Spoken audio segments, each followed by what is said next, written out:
درر نسائية. درر نسائية. زينة المرأة. لا يمنع الشرع من تزين المرأة ولا يحرمه، بل توجد آيات وأحاديث كثيرة تحث عليه وترغب فيه، ولكن بشروط وضوابط، مثل ألا يكون فيه تشبه بالرجال ولا بالكفار والفساق، وألا يكون فيه إسراف، وألا يترتب عليه ضرر، وألا يكون فيه تغيير دائم لخلق الله.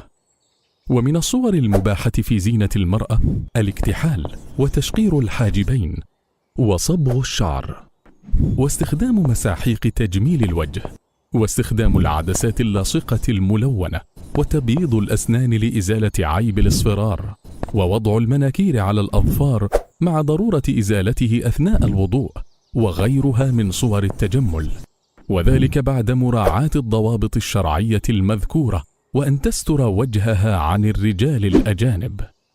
ومن الصور المحرمة في زينة المرأة وصل الشعر ولبس الشعر الصناعي، مثل الباروكة والرموش الصناعية والنمص، وهو إزالة شعر الحواجب، وكذلك عمليات التجميل التي فيها تغيير دائم لخلقة الله، مثل تجميل الأنف بتصغيره أو تغيير شكله، وتجميل الوجه بشد تجاعيده، ونفخ الخدود والشفاه وما شابه ذلك.